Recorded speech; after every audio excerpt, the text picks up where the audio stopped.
Syria is becoming a battleground for Israel and Turkey. I said this before that Syria made a mistake to overthrow their president. Regardless what the man is called or labeled as, he was doing something good, and that is why the West were against him. You just heard Big Shai says it was a mistake to bring down Assad's government, the Syrian president and his government, no matter what he did to the Syrian people, and that he was doing something good. Because he was good, the West toppled his government.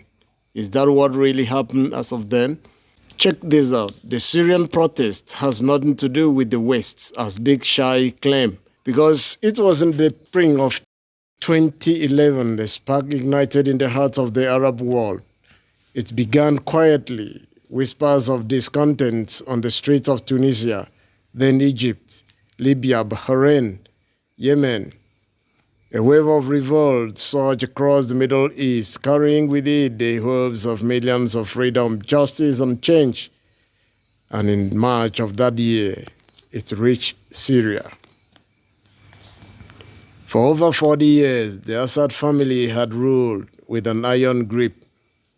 Bashar al-Assad, who took power in 2000 after the death of his father, Hafiz al-Assad, led a regime notorious for authoritarianism, corruption, and repression.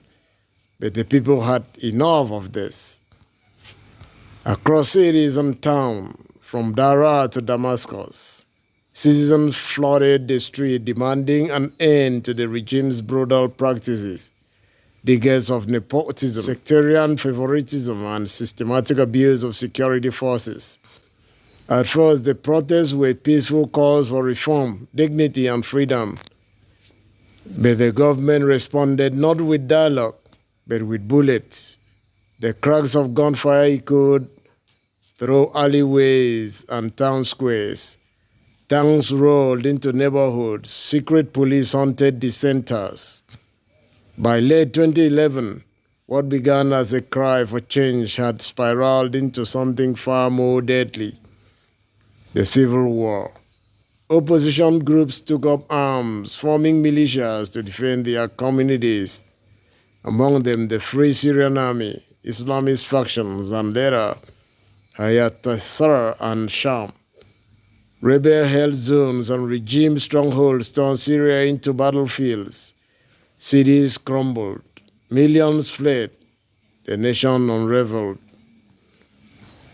For years, Assad clung to power with the help of powerful allies: Iran, Hezbollah, and above all, Russia. Their weapons, airstrikes, and boots on the ground kept the regime afloat, even as international condemnation mounted. But nothing lasts forever. In late November 2024, cracks finally began to show. Russia, overstretched and weakened by its own geopolitical woes, the invasion of Ukraine, they began pulling support. Iran militias retreated and the regime's once formidable military faltered.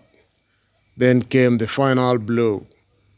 In early December 2024, a bold offensive led by Hayat Tahrir al-Sham alongside the Turkish-backed Syrian National Army surged across the northwest. The Assad regime, beleaguered and isolated, collapsed under pressure. On December 8th, Bashar al-Assad fled the country. But the war did not end with his departure. The violence continued.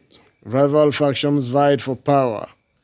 A fragile new government began to take shape, led in part by Syrian National Coalition, an alliance of the exiled leaders and revolutionary forces along opposed to the regime.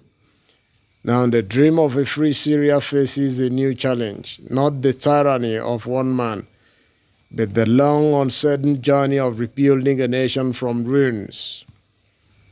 A decade later, Syrians still dream of dignity, democracy, and peace.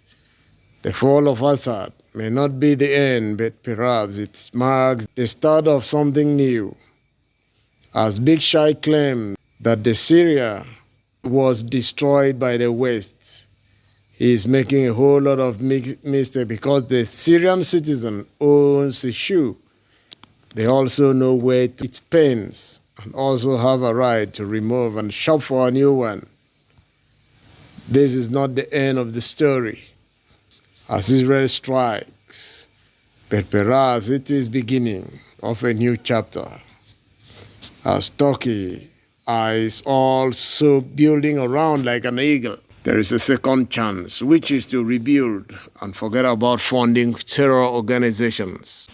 That's what actually happened, and we all know.